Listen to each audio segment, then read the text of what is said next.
ಕದಂಬ ನ್ಯೂಸ್ಗೆ ಸ್ವಾಗತ. ನಾನು ಸೋನಿಕಾ ಸುದೇಶ್. ಮೊದಲಿಗೆ ಮುಖ್ಯಾಂಶಗಳು. ಕಾಂಗ್ರೆಸ್ ಪಕ್ಷದ ಅಭ್ಯರ್ಥಿ ಸಾಗರ್ ಖಂಡ್ರೆ 1,28,875 ಮತಗಳ ಅಂತರದಿಂದ ಗೆಲುವು. ವಿಶ್ವ ಪರಿಸರ ದಿನಾಚರಣೆ. ಪರಿಸರ ರಕ್ಷಣೆ ಪ್ರತಿಯೊಬ್ಬರ ಜವಾಬ್ದಾರಿ. ಪರಿಸರ ಹಾನಿಯ ಸಮಗ್ರ ಅಧ್ಯಯನ. ವೃಕ್ಷ ಸಂಪತ್ತಿನ ಸಂರಕ್ಷಣೆಗೆ ಕಾಯ್ದೆಗೆ ತಿದ್ದುಪಡಿ. ಈಶ್ವರ್ ಖಂಡ್ರೆ. ಸುದ್ದಿಯ ವಿವರಗಳು. ಬೀದರ್ ಲೋಕಸಭಾ ಸಾರ್ವತ್ರಿಕ ಚುನಾವಣೆ 2024 ಜೂನ್ 4ರಂದು ಬೀದರ್ ನಗರದ ಬಿವಿಬಿ ಕಾಲೇಜಿನಲ್ಲಿ ನಡೆದ ಲೋಕಸಭಾ ಚುನಾವಣೆ ಮತ ಎಣಿಕೆಯಲ್ಲಿ ಭಾರತೀಯ ಜನತಾ ಪಕ್ಷದ ಅಭ್ಯರ್ಥಿಯಾದ ಭಗವಂತ್ ಖೂಬಾ ಇವರ ವಿರುದ್ಧ ಇಂಡಿಯನ್ ನ್ಯಾಷನಲ್ ಕಾಂಗ್ರೆಸ್ ಪಕ್ಷದ ಅಭ್ಯರ್ಥಿಯಾದ ಸಾಗರ್ ಈಶ್ವರ್ ಖಂಡ್ರೆ ಅವರು 1,28,875 ಮತಗಳ ಅಂತರದಿಂದ ಗೆಲುವು ಸಾಧಿಸಿರುತ್ತಾರೆ. ಭಾರತೀಯ ಜನತಾ ಪಕ್ಷದ ಅಭ್ಯರ್ಥಿಯಾದ ಭಗವಂತ್ ಖೂಬಾ ಅವರು 5,37,442 ಮತಗಳು ಪಡೆದಿರುತ್ತಾರೆ. ಇಂಡಿಯನ್ ನ್ಯಾಷನಲ್ ಕಾಂಗ್ರೆಸ್ ಪಕ್ಷದ ಅಭ್ಯರ್ಥಿಯಾದ ಸಾಗರ್ ತಂದೆ ಈಶ್ವರ್ ಖಂಡ್ರೆ ಇವರು 6,66,317 ಮತಗಳು ಪಡೆದಿರುತ್ತಾರೆ.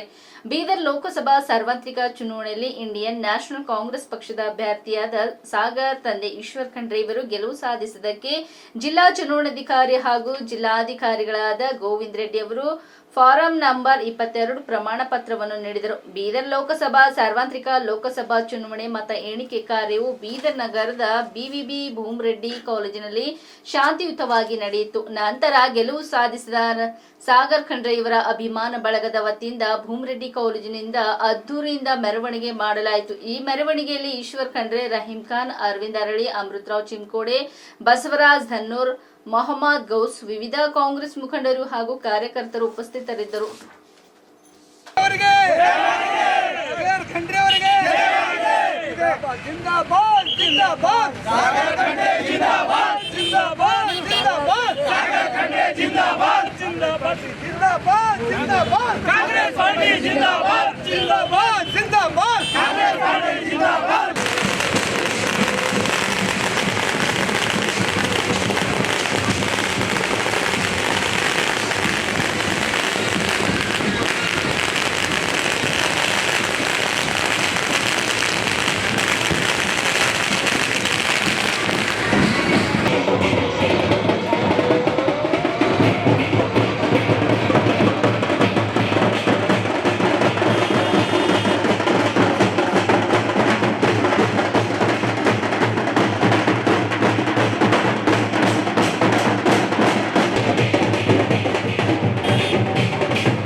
ನಮಸ್ಕಾರಗಳು.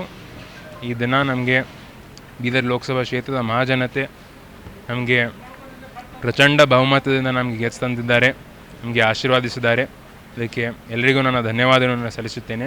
ಅವ್ರ ನಿರೀಕ್ಷೆ ತಕ್ಕಂತೆ ನಾನು ಕೆಲಸ ಮಾಡ್ತೀನಿ. ಸಂದರ್ಭದಲ್ಲಿ ನಮ್ಮ AICC ಅಧ್ಯಕ್ಷರಾದ ಮಲ್ಲಿಕಾರ್ಜುನ್ ಖರ್ಗೆ ಸರ್ ಅವರಿಗೆ, ನಮ್ಮ ನಾಯಕರಾದ ಸೋನಿಯಾ ಗಾಂಧಿ ಮೇಡಮ್ ರವರಿಗೆ, ರಾಹುಲ್ ಗಾಂಧಿ ಸರ್ ಅವರಿಗೆ, ಹಾಗೂ ನಮ್ಮ ರಾಜ್ಯದ ಮುಖ್ಯಮಂತ್ರಿಗಳಾದ ಸಿದ್ದರಾಮಯ್ಯ ಸರ್ ಅವರಿಗೆ, ಹಾಗೂ ನಮ್ಮ KPCC ಅಧ್ಯಕ್ಷರಾದ ಹಾಗೂ ಉಪಮುಖ್ಯಮಂತ್ರಿಗಳಾದ DK ಶಿವಕುಮಾರ್ ಸರ್ ಅವರಿಗೆ, ಹಾಗೂ ನಮ್ಮ ಜಿಲ್ಲೆಯ ಎಲ್ಲ ಪಕ್ಷದ ಹಿರಿಯ ನಾಯಕರಿಗೆ, ಮುಖಂಡರಿಗೆ, ಎಲ್ಲ ನಮ್ಮ ಕಾರ್ಯಕರ್ತರಿಗೆ ನಾನು ನನ್ನ ಕೋಟಿ ಧನ್ಯವಾದಗಳನ್ನು ನಾನು ಸಲ್ಲಿಸುತ್ತೇನೆ. ಹೇಳೋದೇನಾದರೆ ಜನ ಒಂದು ನಿರ್ಧಾರ ಮಾಡಿದ್ದಾರೆ, ಜನ ನಮಗೆ ಅವಕಾಶ ಮಾಡಿಕೊಟ್ಟಿದ್ದಾರೆ, ತಕ್ಕಂತೆ ನಾವು ಕೆಲಸ ಮಾಡ್ತೀವಿ. ಇದರಲ್ಲಿ ಜನನೇ ಫೈನಲ್ಲು, ಜನ ಏನು ಹೇಳ್ತಾರೆ ಅದೇ ನಾವು ಕೇಳಬೇಕಾಗತ್ತೆ. ನಮ್ಮ ಗೆಲುವಿಗೆ ನಮ್ಮ ಪಕ್ಷದ ವತಿಯಿಂದ ನಾವು ಏನು ಗ್ಯಾರಂಟಿಗಳು ನಾವು ಕೊಟ್ಟಿದ್ದೀವಿ ಹೋದ ವರ್ಷ, ಎಲ್ಲ 5 ಗ್ಯಾರಂಟಿಗಳು ಮನೆಗೆ ಮುಟ್ತಾ ಇದ್ದಾವೆ. ಎಲ್ಲ ಕಡೆ ನಾವು ನುಡಿದಂತೆ ನಾವು ನಡೆದಿದ್ದೀವಿ. ನಮ್ಮ ಎಲ್ಲ ಪಕ್ಷದ ಮುಖಂಡರು ಒಗ್ಗಟ್ಟಾಗಿ, ನಮ್ಮ ಎಲ್ಲ ಪಕ್ಷದ ಕಾರ್ಯಕರ್ತರು ಒಗ್ಗಟ್ಟಾಗಿ ಬೂತ್ ಮಟ್ಟದಲ್ಲಿ ಅವ್ರು ಕೆಲಸ ಮಾಡಿದ್ದಾರೆ. ಎಲ್ಲ ಕಡೆ ನಾವು ಪಂಚಾಯತ್ ಮಟ್ಟದಲ್ಲಿ ನಾವು ವಿಸಿಟ್ ಮಾಡಿದಾಗ ಎಲ್ಲ ಕಡೆ ನಮಗೆ ಒಳ್ಳೆ ರೀತಿಯಲ್ಲಿ ರೆಸ್ಪಾನ್ಸ್ ನಮಗೆ ಸಿಕ್ಕಿತ್ತು. ಅದ್ರ ಜೊತೆ ನಾವು ಜನರಿಗೆ ನಾವು ಈಗಷ್ಟೇ ಎಲ್ಲ ಸತತವಾಗಿ ನಮ್ಮ ಪರಿವಾರ ಸಾಕಷ್ಟು ದಿನಗಳಿಂದ ನಾವು ಕೆಲಸ ಮಾಡ್ತಾ ಬಂದಿದ್ದೀವಿ ಭಾಲ್ಕಿಯಲ್ಲಿ. ಇದನ್ನೆಲ್ಲ ನೋಡಿ ಜನ ನಮ್ಮ ಮೇಲೆ ಒಂದು ನಂಬಿಕೆ, ಒಂದು ವಿಶ್ವಾಸ ಇಟ್ಟು ನಮಗೆ ಆಶೀರ್ವಾದ ಮಾಡಿದ್ದಾರೆ. ತಕ್ಕಂತೆ ಅವ್ರ ನಿರೀಕ್ಷೆ ತಕ್ಕಂತೆ ನಾವು ಕೆಲಸನೂ ಕೂಡ ಮಾಡ್ತೀವಿ ಅಂತ ನಾನು ನಿಮಗೆ ಹೇಳುವುದಕ್ಕೆ ಬಯಸುತ್ತೇನೆ. ತುಂಬ ಸಂತೋಷ ಆಗಿದೆ. ಇದ್ರ ಜೊತೆ ನಮ್ಮ ಜವಾಬ್ದಾರಿ ಕೂಡ ಹೆಚ್ಚಿಗೆ ಆಗಿದೆ. ತಕ್ಕಂತೆ ನಾವು ಜನರ ಪರವಾಗಿ ಕೆಲಸ ಮಾಡ್ತೀವಿ. ಎಲ್ಲೆಲ್ಲಿ ಅನ್ಯಾಯ ಆಗ್ತಿದೆ ನ್ಯಾಯ ಪರವಾಗಿ ನಾವು ನಿಂತ್ಕೊಳ್ತೀವಿ, ಬಡವರ ಪರವಾಗಿ ನಾವು ನಿಂತ್ಕೊಳ್ತೀವಿ, ಯಾರ್ದು ಕೈ ಬಿಡಲ್ಲ ಅಂತಂಬೋದು ನಾನು ನಿಮಗೆ ಸ್ಪಷ್ಟವಾಗಿ ಹೇಳೋದಕ್ಕೆ ಬಯಸುತ್ತೇನೆ. ಹೌದು, ನಿರುದ್ಯೋಗಿ ಸಮಸ್ಯೆ ಇದೆ. ಸುಮಾರು 10-15 ಯುವಕರು ದಿವಸ ಬಂದು ನನಗೆ ಭೇಟಿ ಮಾಡಿ, ಒಂದು ಡಿಗ್ರಿ ಆಗಿದೆ, BCom ಆಗಿದೆ, BSc ಆಗಿದೆ, ಒಂದು ಜಾಬ್ ಇಸ್ಕೊಡ್ರಿ, ಎಲ್ಲಾದರೂ ಒಂದು ಕಡೆ ನಮಗೆ ಜಾಬ್ ಹಚ್ಕೊಡ್ರಿ ಅಂತ ಕೇಳ್ತಾರೆ. ಅದಕ್ಕೆ ಇಂಥ ಸಂದರ್ಭದಲ್ಲಿ ಯುವಕರಿಗೆ ಒಂದು ಉದ್ಯೋಗ ಕೊಡಿಸೋ ಕೆಲಸ ನಾನು ಮಾಡ್ತೀನಿ, ಪ್ರಾಮಾಣಿಕವಾಗಿ ನಾನು ಪ್ರಯತ್ನ ಮಾಡ್ತೀನಿ. ಅದ್ರ ಜೊತೆ ರೈತರ ಪರವಾಗಿ, ರೈತರಿಗೆ ಏನು ಫಸಲ್ ಬಿಮಾ ಯೋಜನಾ ಅದರಲ್ಲಿ ಅವರಿಗೆ ಕರೆಕ್ಟಾಗಿ ಹಣ ಬರ್ತಾ ಇರಲಿಲ್ಲ, ಸಮಯಕ್ಕೆ ಬರ್ತಾ ಇರಲಿಲ್ಲ, ಕರೆಕ್ಟಾಗಿ ಅಮೌಂಟು ಕೂಡ ಬರ್ತಾ ಇರಲಿಲ್ಲ. ಇವೆಲ್ಲ ಸಮಸ್ಯೆಗಳು ನಾವು ಒಂದು ಪರಿಹಾರ ಹುಡ್ಕೊಟ್ಟು ನಾವು ಎಲ್ಲರೂ ಪರವಾಗಿ, ರೈತರ ಪರವಾಗಿ, ಯುವಕರ ಪರವಾಗಿ, ಬಡವರ ಪರವಾಗಿ, ಮಹಿಳೆಯರ ಪರವಾಗಿ, ಎಲ್ಲ ವರ್ಗದ ಪರವಾಗಿ ನಾವು ಒಳ್ಳೆ ರೀತಿಯಲ್ಲಿ ನಾವು ಕೆಲಸ ಮಾಡ್ತೀವಿ ಅಂತ ನಾನು ನಿಮಗೆ ಹೇಳುತ್ತೇನೆ. ಇವತ್ತು ಬೀದರ್ ಲೋಕಸಭೆ ಚುನಾವಣೆ ಫಲಿತಾಂಶ ಬಂದಿದೆ. ಭಾಳ ಹೆಮ್ಮೆ ಅನಿಸ್ತದೆ, ಖುಷಿ ಅನಿಸ್ತದೆ. ಬೀದರ್ ಲೋಕಸಭಾ ಕ್ಷೇತ್ರದ ಜನ ಇವತ್ತು ಕಾಂಗ್ರೆಸ್ ಪಕ್ಷದ ಅಧಿಕೃತ ಅಭ್ಯರ್ಥಿಯಾದಂಥ ಸಾಗರ್ ಖಂಡ್ರೆ ಅವರಿಗೆ ಪ್ರಚಂಡ ಬಹುಮತದಿಂದ 1,28,000 ಅತ್ಯಧಿಕ ಮತಗಳಿಂದ ಸಾಗರ್ಗೆ ಗೆಲ್ಲಿಸಿದ್ದಾರೆ. ಇದು ಏನು ತೋರಿಸ್ಕೊಡ್ತದೆ ಅಂತ ಹೇಳಿದರೆ 10 ವರ್ಷದ BJPಯ ವೈಫಲ್ಯ, BJPಯ ಸಂಸದರ ದುರ್ವರ್ತನೆ, ಅವರ ನಿರ್ಲಕ್ಷ್ಯ. ಅವರೇನು ಇವತ್ತಿನ ದಿವಸ ಜನರಿಗೆ ಇವತ್ತು ದಾರಿ ತಪ್ಪಿಸುವಂಥ ಒಂದು ಕೆಲಸ ಮಾಡಿದರು. ಯಾವುದೇ ಸಾಧನೆ ಮಾಡಿಲ್ಲ, ಅಭಿವೃದ್ಧಿ ಮಾಡಿಲ್ಲ, ಜನರ ಸಮಸ್ಯೆಗಳಿಗೆ ಸ್ಪಂದನೆ ಮಾಡಿಲ್ಲ ಅನ್ನುವಂಥ ಒಂದು ಅಭಿಪ್ರಾಯ ಇತ್ತು. ಹೀಗಾಗಿ ಜನ ಅವರಿಗೆ ತಕ್ಕ ಪಾಠ ಕಲಿಸಿದ್ದಾರೆ. ನಮ್ಮ ಮೇಲೆ, ಕಾಂಗ್ರೆಸ್ ಪಕ್ಷದ ಮೇಲೆ ವಿಶ್ವಾಸ ಇಕ್ಕಿದ್ದಾರೆ. ನಮ್ಮ ನಾಯಕರಿಗೆ ವಿಶ್ವಾಸ ಇಟ್ಟು ಸಾಗರ್ ಖಂಡ್ರೆಗೆ ಚುನಾವಣಾ ಕಣದಲ್ಲಿ ಕಾಂಗ್ರೆಸ್ ಅಭ್ಯರ್ಥಿಯಾಗಿ ನಿಲ್ಲಿಸಿದ್ರು. ಅವರಿಗೆ, ನಮ್ಮ ಕಾಂಗ್ರೆಸ್ ಪಕ್ಷದ ಎಲ್ಲ ಕಾರ್ಯಕರ್ತರಿಗೆ, ಸಚಿವರಿಗೆ, ಶಾಸಕರಿಗೆ, ಜಿಲ್ಲಾಧ್ಯಕ್ಷರು ಮತ್ತು ಪದಾಧಿಕಾರಿಗಳಿಗೆ, ಸಾಮಾನ್ಯ ಎಲ್ಲ ಮತದಾರರಿಗೆ ನನ್ನ ಪರವಾಗಿ, ಪಕ್ಷದ ಪರವಾಗಿ ಕೃತಜ್ಞತೆಗಳನ್ನು ಅರ್ಪಿಸುತ್ತೆ. ನಮ್ಮ ವಿರೋಧಿಗಳು ಬಹಳಷ್ಟು ವೈಯಕ್ತಿಕ ಟೀಕೆ ಮಾಡಿದರು. ಇವತ್ತೇನು ಅತ್ಯಂತ ಕೆಳಮಟ್ಟದ ಪದಗಳನ್ನು ಬಳಸಿದರು. ಇವತ್ತು ರಾಜಕೀಯದಲ್ಲಿ ಆ ಮಟ್ಟದಲ್ಲಿ ಇಳಿತಾರೆ ಅಂತ ನಾನು ನೋಡಿರಲಿಲ್ಲ. ಇವತ್ತು ಜನ ಅದಕ್ಕೆ ಅವರೇ ಉತ್ತರ ಕೊಟ್ಟಿದ್ದಾರೆ. ಅವ್ರು ಏನೇನು ಟೀಕೆ ಮಾಡಿದರು, ಸಾಗರ್ನ ವಯಸ್ಸಿನ ಬಗ್ಗೆ ಟೀಕೆ ಮಾಡಿದರು. ಸಾಗರ್ ಖಂಡ್ರೆ ಒಬ್ಬ ಇವತ್ತು ಅಡ್ವೊಕೇಟ್, ಕಾನೂನು ಪದವೀಧರ. ಆ ಪದವಿ ಮಾಡಿದ್ದು ಸುಳ್ಳಿದೆ ಅನ್ನುವಂಥ ರೀತಿಯಲ್ಲಿ ಬಿಂಬಿಸಲಿಕ್ಕೆ ಹೊರಟಿದ್ರು. ಅದೊಂದರೆ ಯಾವ ಮಟ್ಟಕ್ಕೆ ಹೋಗಿದ್ರು ಅಂತ ಹೇಳಿದರೆ ಇವತ್ತು ರಾಜಕೀಯದಲ್ಲಿ ನಿರೀಕ್ಷಣೆ ಮಾಡಿಲ್ಲ. ಆದರೆ ಜನನೇ ಅವರಿಗೆ ಇವತ್ತು ತಕ್ಕ ಪಾಠ ಕಲಿಸಿದ್ದಾರೆ, ಈ ರೀತಿಯಲ್ಲಿ ತೀರ್ಪು ಕೊಟ್ಟು. ಅದಕ್ಕೆ ಜನರಿಗೆ ನಾನು ಧನ್ಯವಾದ ಹೇಳ್ತೇನೆ.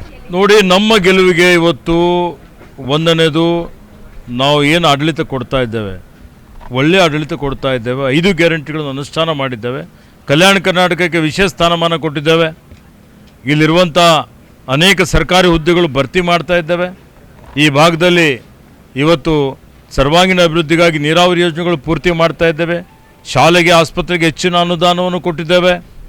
ಇವತ್ತು ಈಗ ಜನರ ನಿರೀಕ್ಷೆ ದಿನೇ ದಿನೇ ಜಾಸ್ತಿ ಆಗ್ತಾ ಇದೆ. ಈ ವರ್ಷ ಕಲ್ಯಾಣ ಕರ್ನಾಟಕಕ್ಕೆ 5,000 ಕೋಟಿ ರೂಪಾಯಿ ಮೀಸಲಿಕ್ಕಿದ್ದೇವೆ.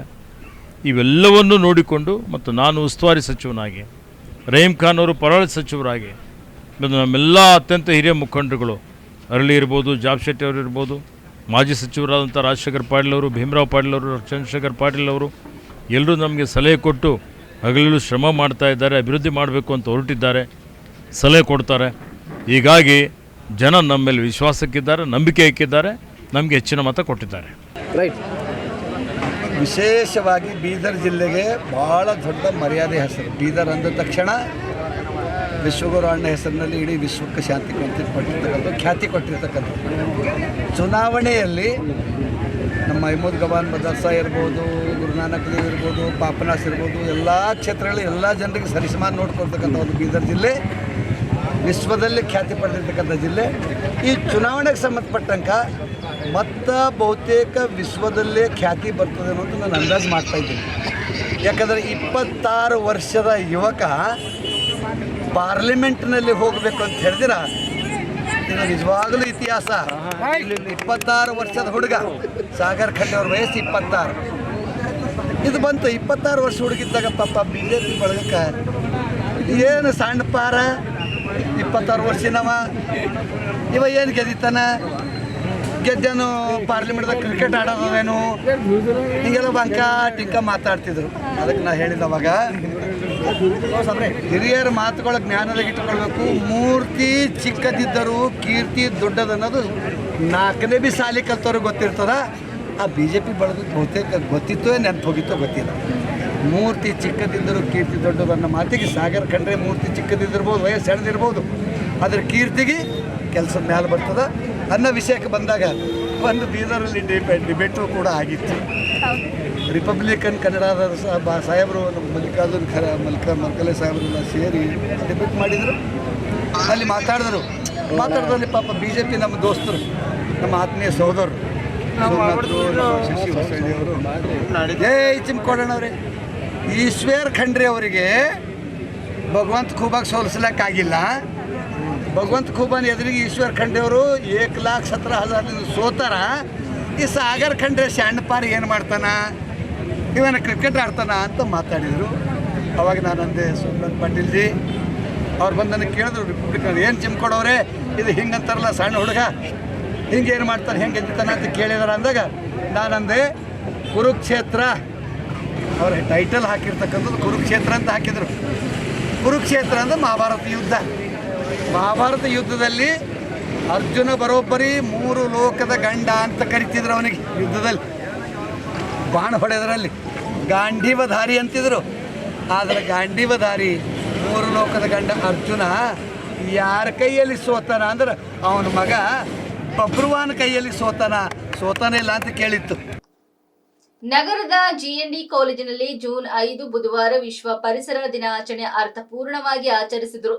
ವಿಶ್ವ ಪರಿಸರ ದಿನದ ನಿಮಿತ್ತೆಯ ಹಮ್ಮಿಕೊಂಡ ಕಾರ್ಯಕ್ರಮವನ್ನು ಕಾಲೇಜ್ ಪ್ರಾಚಾರ್ಯರು ಸಸಿ ನಡೆಸುವ ಮುಖಾಂತರ ಚಾಲನೆ ನೀಡಿದರು. ಇದೇ ವೇಳೆ ಅವರು ಮಾತನಾಡಿ, ಪರಿಸರ ರಕ್ಷಣೆ ಪ್ರತಿಯೊಬ್ಬ ಜವಾಬ್ದಾರಿಯಾಗಿದೆ. ಪರಿಸರ ಇದ್ದರೆ ನಾವು ಆರೋಗ್ಯವಂತರಾಗಿ ಬದುಕಲು ಸಾಧ್ಯವಿದೆ ಎಂದು ನುಡಿದರು. ಇವತ್ತು ಜಾಗತಿಕ ತಾಪಮಾನಕ ಜಾಸ್ತಿಯಾಗಲು ಕಾರಣ ಮನುಷ್ಯ ತನ್ನ ಸ್ವಾರ್ಥಕ್ಕಾಗಿ ಅರಣ್ಯ ಹಾಗೂ ತಮ್ಮ ಸುತ್ತಲಿನ ಮರಗಳನ್ನು ನಾಶ ಮಾಡುತ್ತಿರುವುದೇ ಮೂಲ ಕಾರಣವಾಗಿದೆ.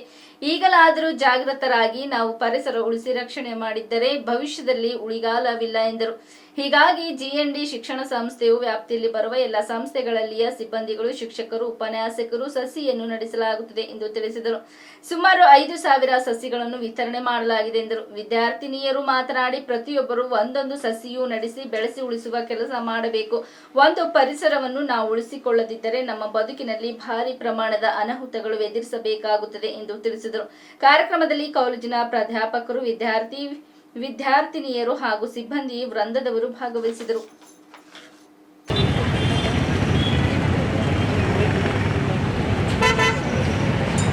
Okay,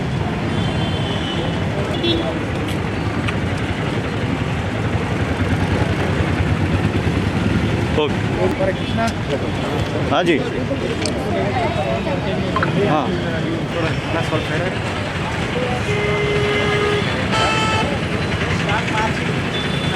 Hey boys, students, boys. ನೀವು side hockey,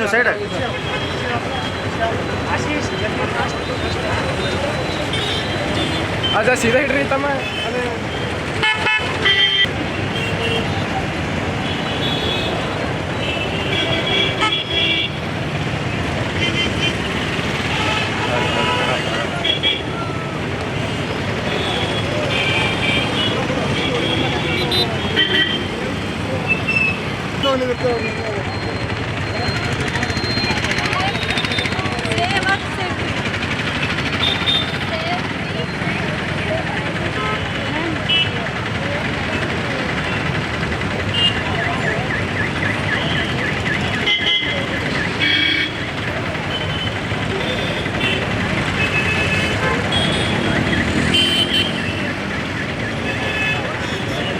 It is World Environment Day. 5 जून। तो इस मौके पर Guru Nanak group of institutions के तरफ से आज पौधा लंगर लगाया गया है। जैसे हमारे पास गुरुद्वारे में लंगर चलता है, तो हमने मैनेजमेंट और स्टाफ ने डिसाइड किया कि हम पौधा लंगर लगाएंगे, जिसमें हमारे सारे स्टाफ और बच्चों की तरफ से हम 5000 सैपलिंग्स सब लोगों में डिस्ट्रीब्यूट करेंगे। तो आज यहाँ पे हमारे कॉलेज के बच्चे और स्टाफ और स्कूल के प्रिंसिपल, सारे कॉलेज के प्रिंसिपल्स मौजूद हैं।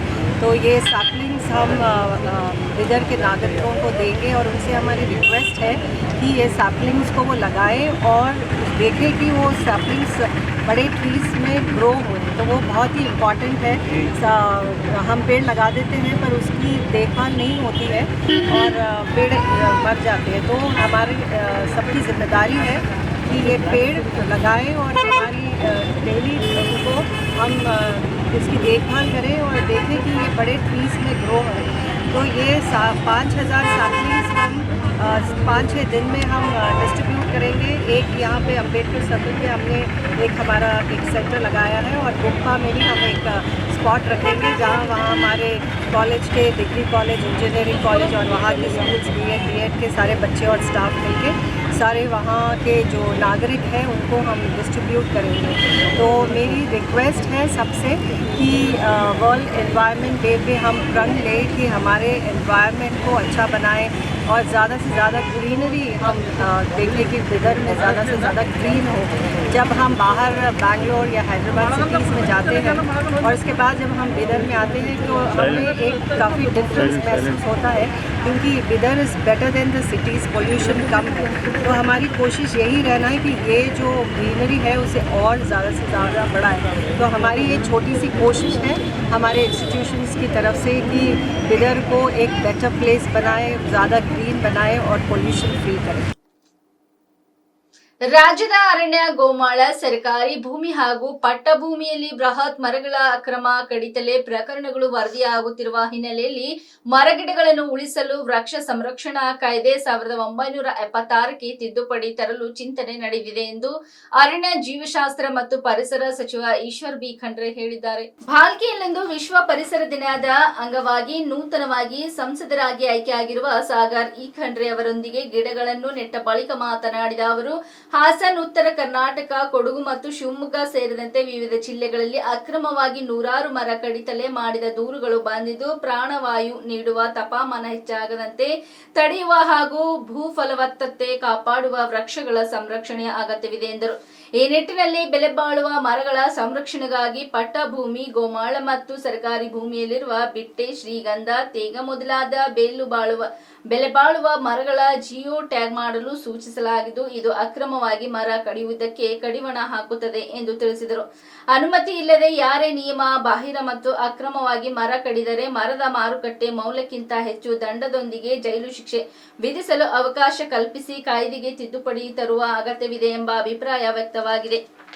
ಈ ಬಗ್ಗೆ ಪರಿಶೀಲಿಸಲಾಗುತ್ತಿದೆ ಎಂದರು. ಹೊಸ ಯೋಜನೆ ಪರಿಸರ ಹಾನಿಯು ಅಧ್ಯಯನ, ರಸ್ತೆ, ರೈಲು ಮಾರ್ಗ, ವಿದ್ಯುತ್ ಪ್ರಸರಣ ಮಾರ್ಗ, ಕೊಳವೆ ಮಾರ್ಗ ಸೇರಿದಂತೆ ಯಾವುದೇ ಮೂಲಭೂತ ಸೌಕರ್ಯ ಯೋಜನೆ ಇರಲಿ ಅಥವಾ ಗಣಿಗಾರಿಕೆ, ಜಲಾಶಯ, ಬಡಾವಣೆ ನಿರ್ಮಾಣ, ಕೈಗಾರಿಕೆ ಸ್ಥಾಪನೆಯಂತಹ ಯಾವುದೇ ಯೋಜನೆ ಇರಲಿ, ಇದರಿಂದ ಪರಿಸರದ ಮೇಲೆ ಆಗುವ ಪರಿಣಾಮದ ಸಮಗ್ರ ಅಧ್ಯಯನ ಮಾಡುವ ಅಗತ್ಯವಿದೆ ಎಂಬುದನ್ನು ಇಲಾಖೆ ಮನಗಂಡಿದೆ.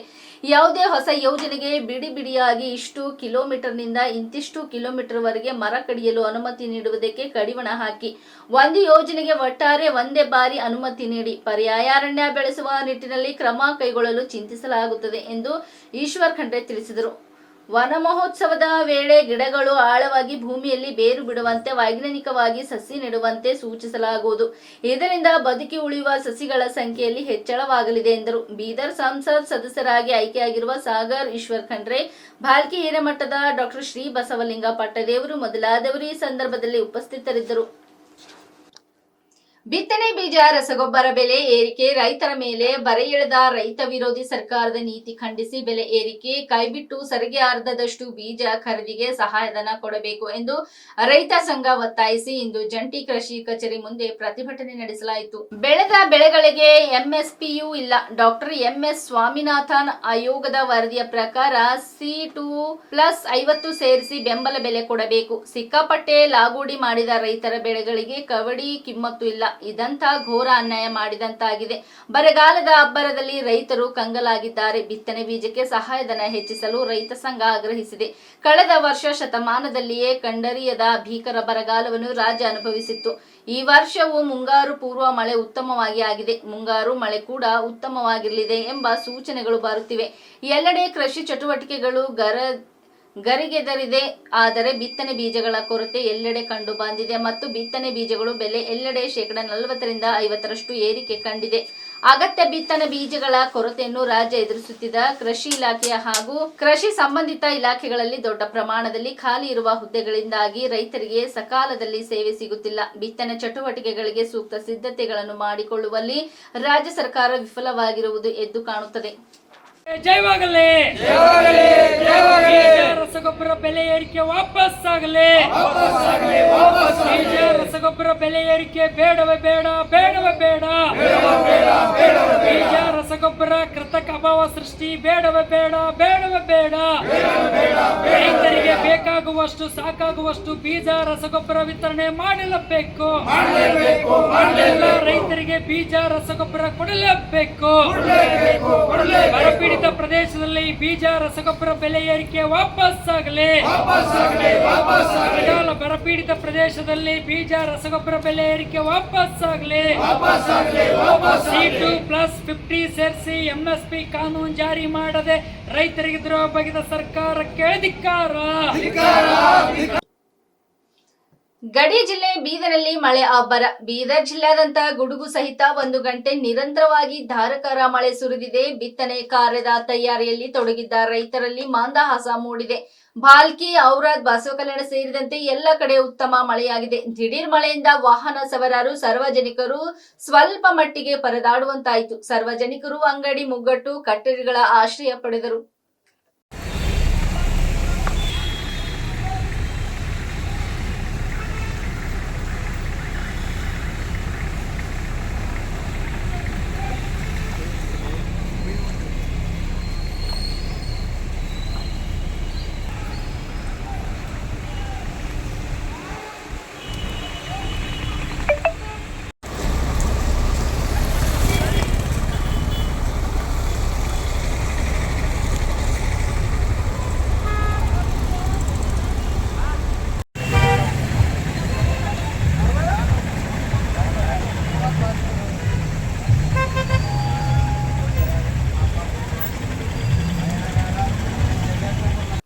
ಇಲ್ಲಿವರೆಗೆ ಸುದ್ದಿ ಕೊಟ್ಟಿದ್ದ ನಾನು ಸೋನಿಕಾ ಸುದೇಶ್. ಮುಂದಿನ ಸುದ್ದಿಯೊಂದಿಗೆ ಮತ್ತೆ ಭೇಟಿಯಾಗೋಣ. ವಂದನೆಗಳು.